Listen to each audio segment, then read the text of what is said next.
Soundtracker, and today I'm going to try and find the answer to two questions that have been bothering the hell out of me because the subject matter pretty much almost passed right under my nose. 1. What is CX noise reduction? And 2. How does this apply to Laserdiscs? So the first that I'd heard about this was in a Techmoan video on YouTube where he goes over CX as it applies to vinyl records. CX, which stands for compatible expansion, is a noise reduction compander, which essentially means that during mastering, the source audio is fed into a CX compression system.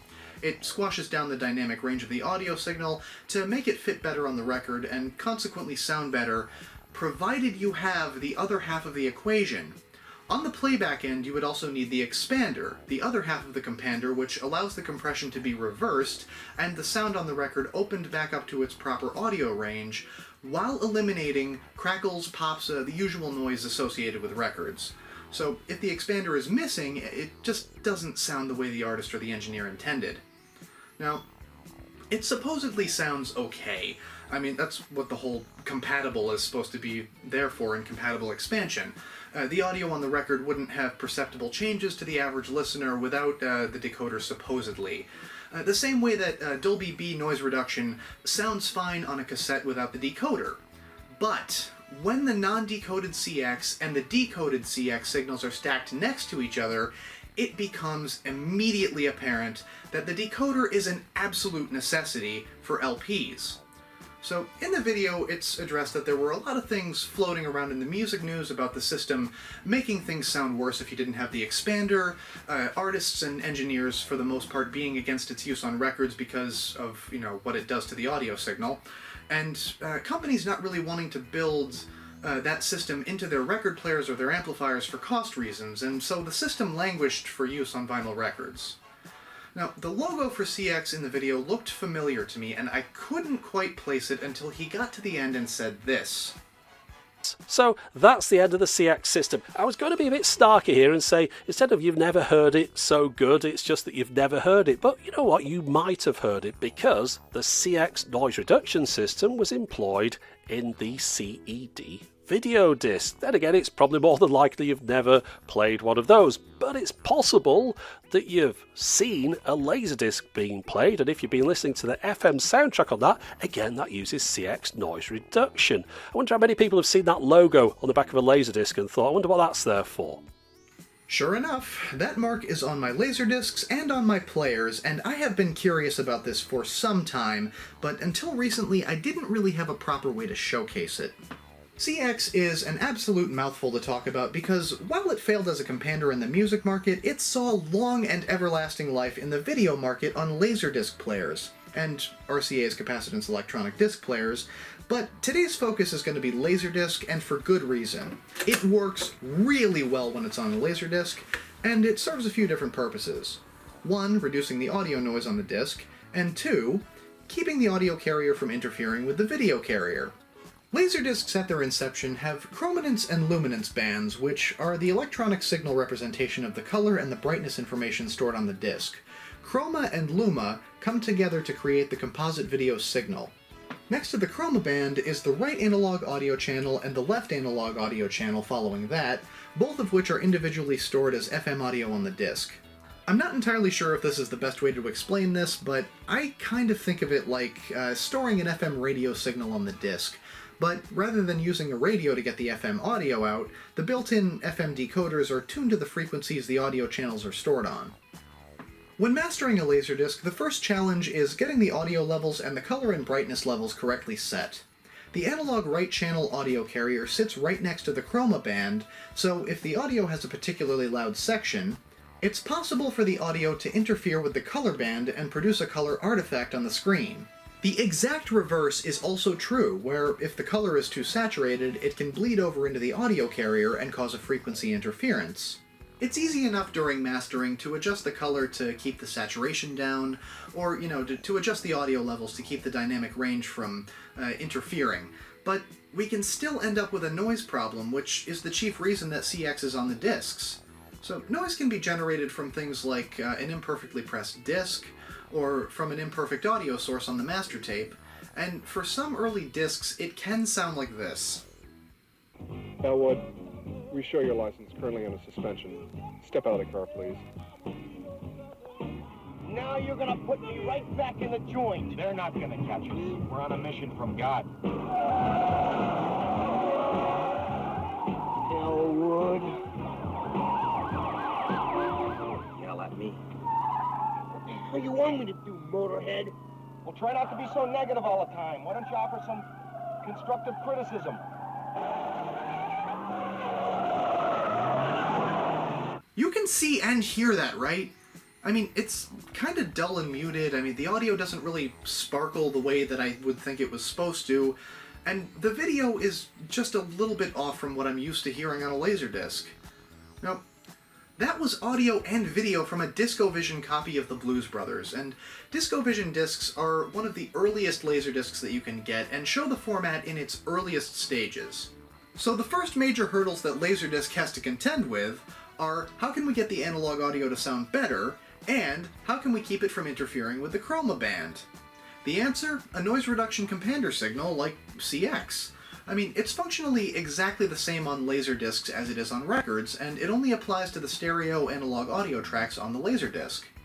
Incoming audio from a film strip's optical audio track, or from a Type-C master videotapes audio track, is fed into a CX encoder and compressed during the mastering of the Laserdisc. The dynamic range is squashed down, which makes the signal easier to store without having to worry about interference from a louder section of the mix. This also means being able to widen out the color band a little bit because, with the audio dynamic range squished down, there's more consistent room to work with. At home, a decoder is also required to uncompress the audio and bring it back out to its proper dynamic range. Now, it's a little bit different from the LP version of compression, though. The range of compression was changed slightly from 20 decibels on records to 14 decibels on Laserdiscs. The ratio was changed from 2:1 on records down to 1:1 on Laserdiscs, and the point where that compression starts on the audio spectrum, which is called the threshold, was also changed a little bit to make the system just a little bit more ear-friendly if you happen to be playing a CX-encoded disc without the decoder. Now, the end result is, this is more or less what happens to the audio signal when it's compressed. This bottom section here is uncompressed audio. You can see the little details in the track. You can see the peaks and valleys as they appear. Very natural in the music. It has a wide breadth to it. The peaks and valleys of dynamic range are what allow the music to breathe in the audio space. So if I mute the top track here, you can see what that sounds like.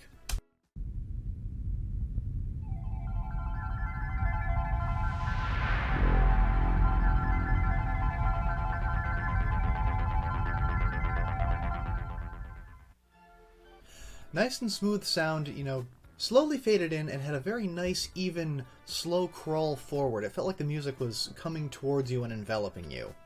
Up here, though, we have the compressed version, and this is not quite... No, I do not, Windows, but thank you. Anyway, as I was saying, up here is the compressed version of the audio, and the compressed version is not nearly as eloquent, sonically speaking, as the uncompressed version, and let me show you what that sounds like. So.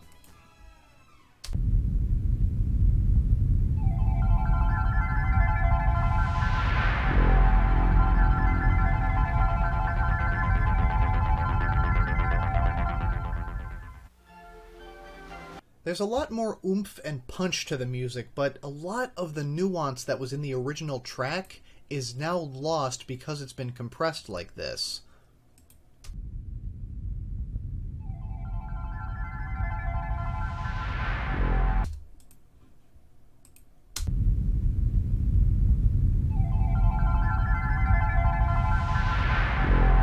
From what I understand, though, this particular version of CX compression is a little bit easier to listen to than the vinyl record CX compression.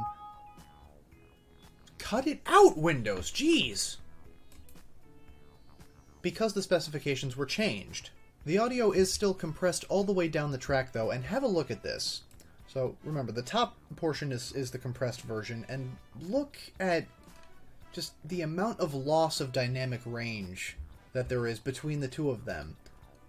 Now, this song, in all fairness, it is a pop song. Pop songs don't have a lot of dynamic range, but even just like sections like this is supposed to be a nice, you know, powerful, punchy section and then, like, into a little bit of a nice, cleaner space over here.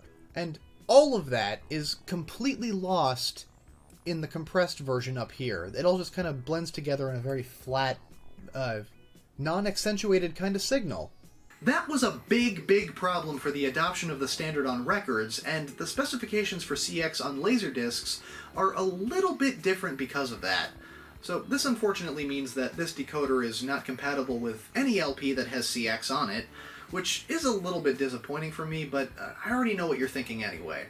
Your Laserdisc player did not come with a decoder, so why the hell do I have one?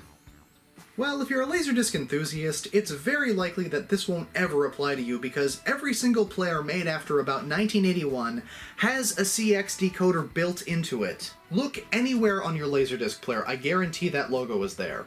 Most Laserdiscs with the CX noise reduction system on them also have some extra encoding to allow the disc to automatically start in CX mode, so you don't even have to press a button for it. It just starts and runs without even needing to be thought about. I will add to that statement, though, that many early discs may have the CX mark on them, but they do not have the auto start encoding, so you will have to press one button if you have the remote. For the most part, CX starts automatically, though. This actually presented a bit of a problem for me because I like to show how things are affected, and for many players, if there is an automatic switch-on signal from the disc, you can't turn the decoder off after it's been activated.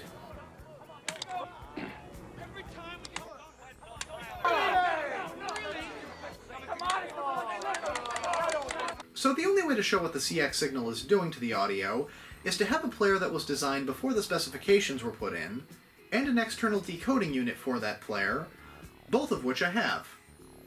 The CX noise reduction unit itself is the Pioneer R1000 by model number. It's a very simple unit though. All we have are power on and off here, and CX on and off right there. That's it on the front.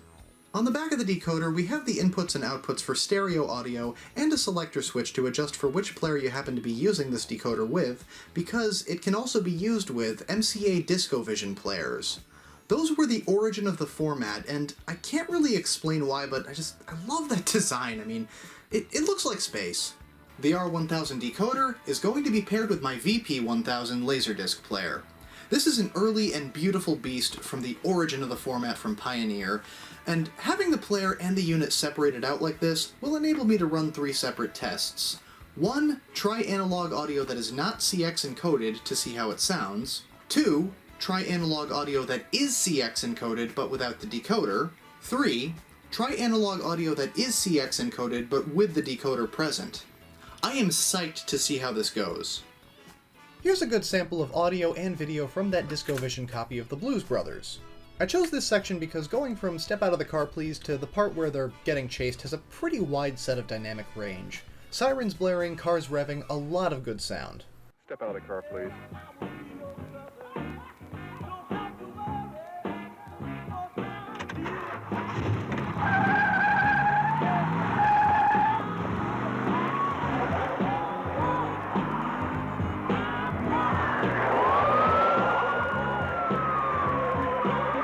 You can also hear that the sound is a little bit dull as well, and in full honesty, this could just be a rotting copy of the movie. Disc rot plagues the audio and video bands, but the point is that the sound is not really all that great, especially when you compare it to the next copy of the Blues Brothers that I have. We show your license currently under suspension. Step out of the car, please.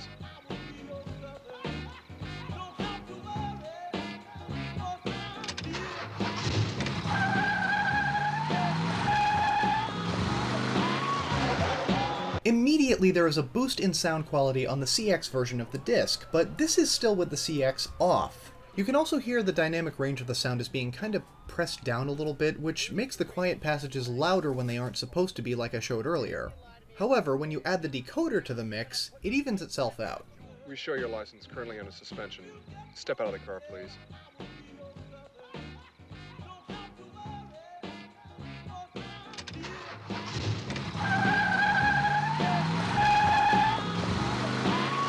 This is the CX decoded version of that same disc, and oh my god, the sound is so much better to me! The dynamic range is back where it's supposed to be, the video looks great, and the audio on the FM analog channels is right where it should be. I do like this a lot better with CX on, But there is one other thing that I haven't heard yet. Where is the noise that this is supposedly protecting against? This is supposed to be CX noise reduction, not CX compression expansion. The good news is, I think I found a little on this other disc of Olivia Newton-John.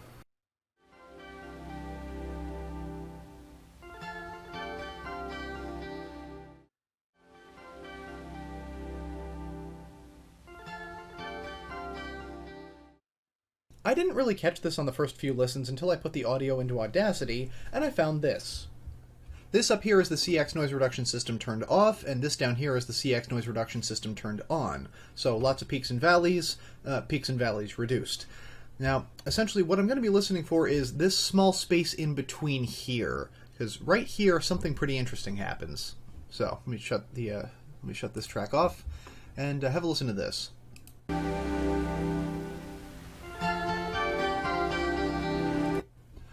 You could hear a lot of hissing right in the center there as the volume dipped down.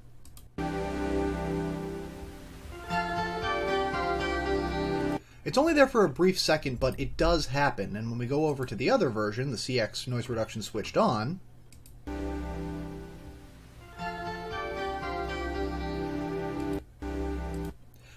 it's pretty much completely toned down.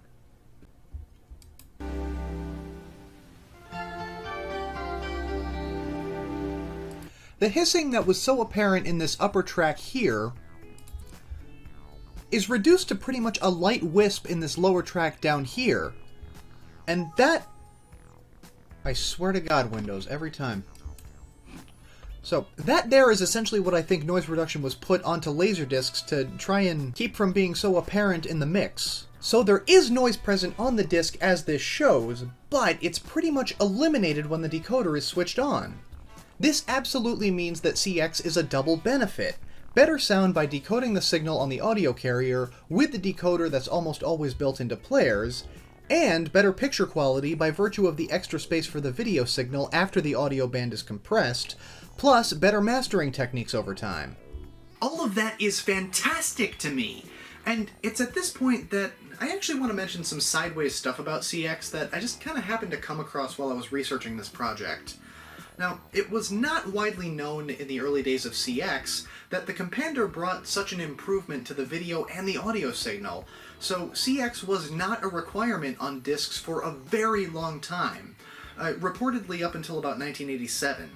So that's 6 years after it came out! I mean, you had to request it from Pioneer's mastering house, and if you didn't know that it would make an improvement to the audio and the video signal, why would you bother requesting it?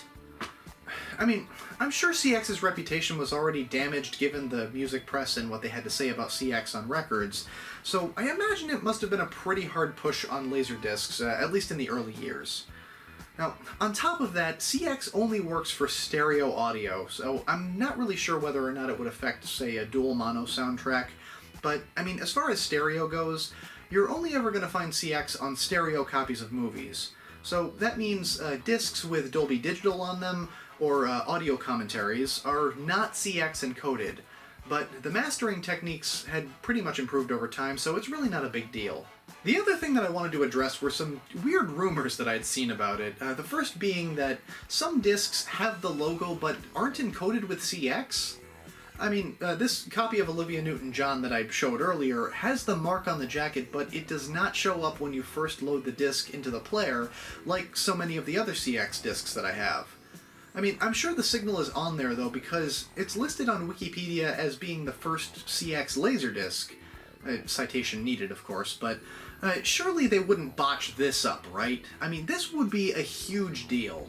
A quick look at my Laserdisc player's manual also states that some discs have the logo on the jacket, but not the automatic encoding structure written to the disc to turn the feature on automatically.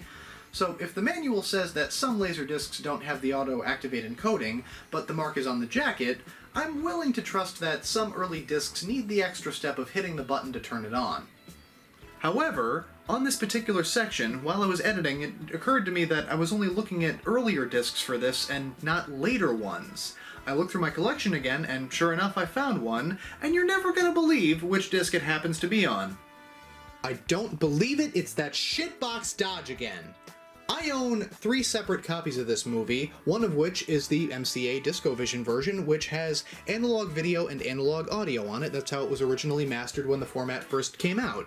The second version that I have also has digital sound accompanying the regular analog sound and is a nice update repress of the film. A very good one to have if you're looking for the movie. The more interesting one, though, is this one right here. This is the Signature Collection, and the Signature Collection comes with a very nice feature. If we take a look at the other side here,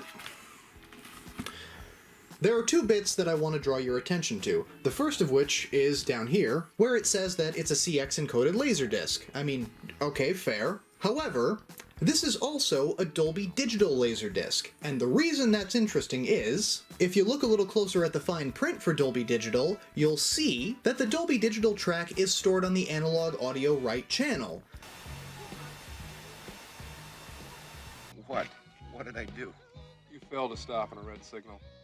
The light was yellow, sir. So, if CX is supposed to be on this disc, like this claims, then that would affect the Dolby Digital signal, because instead of it being a stereo signal, it should be a monophonic signal from the analog track, the Dolby Digital bitstream on the analog right channel, and the digital stereo sound, which is what most players default to in the modern age. The digital soundtrack is going to have the stereo audio. That's how Laserdiscs work in Dolby Digital land. But since CX noise reduction only works on the analog channels with a stereo mix, this disc can't possibly have the CX compression signal because the analog left channel is now a mono mix of the movie and the analog right channel is the Dolby 5.1 bit stream. If CX existed on this, it would interfere with the Dolby Digital 5.1 bit stream and you wouldn't be able to get surround sound out of the disc. So, all I can really say before getting back to the rest of it is, I'm glad I managed to find an example of this. The other rumor that I've seen is the exact opposite of that, where some discs are CX encoded, but it's just not on the jacket? That one I have no verification for. The discs that I own that don't have the mark do not display a CX signal in my player, so I can't verify that one, but it does actually sound a little bit plausible to me. Using records as an example, mislabeling jackets happens all of the time. AC/DC's Back in Black is supposed to start with Hell's Bells, but the first song listed here is Back in Black. Or Rush's first album. The logo is not supposed to be pink, it's supposed to be red. Misprints happen all of the time, so it's plausible to me at least that it might happen for some Laserdiscs. Anyway, I think that CX was a huge, huge benefit, but a very much under-the-radar benefit, because it had barely been established before the advent of digital sound. Aside from analog video and audio, Laserdiscs also carry stereo-digital audio in the form of PCM encoding. CD-quality audio made its way onto the format not much longer after the release of the compact disc in 1982, which was 1 year after CX was added to the format. So any audio benefits that could have been present from CX were immediately overshadowed and pushed aside by digital audio, which sounds 1,000 times better and loads by default in any player that processes digital audio, so I doubt that anyone ever even thought to think about what CX might be doing if they were just casually watching movies. Pants and burgers. Yeah, lots of space in this mall.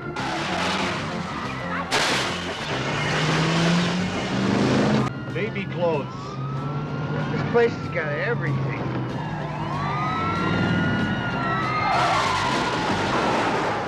It's sad that such an improvement in something can be so easily glossed over, and that's why I thought it was important to talk about. I mean, it might have been overshadowed, but it's a hell of a system, and a worthwhile improvement to the format. So, thanks for watching, and if you like this video, you know what to do.